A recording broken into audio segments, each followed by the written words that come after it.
మాట్లాడాలనుకుంటే last లో కరుణాకరణ్ గారితో అలాగే నంద్ కుమార్ గారితో మాట్లాడుతున్నప్పుడు దయచేసి వాళ్ళని ఇబ్బంది పెట్టదు, ఎవరిని ఇబ్బంది పడదు.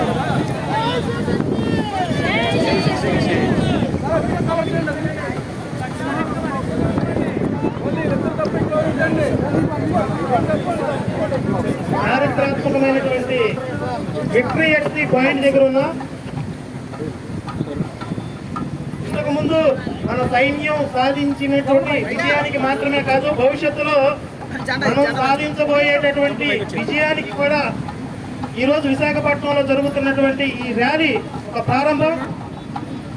ఆ పైన కనబడుతున్నటువంటి 4 సింహాలు దేశం నలుమూలల హిందూ ధర్మాన్ని, భారతదేశాన్ని రక్షించుకోవడానికి సిద్ధంగా ఉన్నటువంటి కాషాయ అందరికీ కూడా సూచనలు. ఒక విప్లవాత్మకమైనటువంటి మార్పుకి ఈ రోజు విశాఖపట్నం ప్రారంభమైంది. జై శ్రీరామ్. బోలో భారత్ మాతా కీ, బోలో భారత్ మాతా కీ.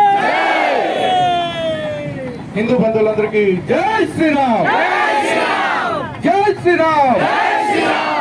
ముందుగా మన రక్షణ కోసం, మన దేశ రక్షణ కోసం తమ ప్రాణాలని పణంగా పెట్టి విధులు నిర్వహిస్తున్న సైనిక సోదరులకి, అదేవిధంగా పోలీస్ సోదరులందరికీ కూడా ఒక్కసారి హృదయపూర్వక ధన్యవాదాలు తెలియజేసుకుంటున్నాం. మన కోసం ప్రాణాలు అర్పించిన సైనికులకి, పోలీసులకి హృదయపూర్వకంగా నివాళులు అర్పించుకుంటూ ఉంటున్నాం. అండ్ ఈ రోజు విశాఖ కేంద్రంగా ఈ హిందూ స్వరాజ్య శంఖారావం అనేది ఇక్కడి నుంచే ముగించడం జరిగింది.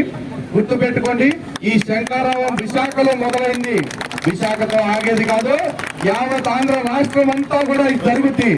ఎప్పటి వరకు తెలుసా, ఈ శంఖారావం చెవిటోడి ముందు శంఖారావం కాదనిపించుకుని ప్రతి హిందువు కూడా తమ రక్షణ కోసం, తమ దేశ ధర్మ రక్షణ కోసం వీధుల్లో వస్తానికి సిద్ధపడే వరకు మోగిస్తూనే ఉంటాం. ప్రతి ఒక్కళ్ళు మాతో పాటు హిందువుల్ని జాగృతం చేయడం కోసం మేము సమయాన్ని ఇవ్వగలుగుతాం, మేము మా జీవితాన్ని త్యాగం చేయగలుగుతాం అనుకునే వాళ్ళు ఒక్కసారి చేతులెత్తండి.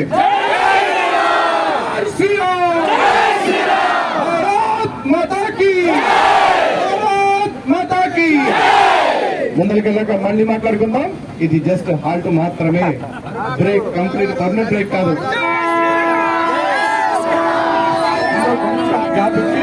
మళ్ళీ ఒక్కసారి క్యూ లైన్ యథాతథంగా, ఎందుకంటే హిందువు అంటే మొట్టమొదటి క్రమశిక్షణకు పెట్టింది పేరు. ఆ క్రమశిక్షణ మన ప్రోగ్రామ్స్ లో మనమే కాపాడుకోవాలి. కాబట్టి దయచేసి కొంచెం గ్యాప్ ఇస్తే మళ్ళీ ఇందాక పొజిషన్స్ లోకి వెళ్దాం.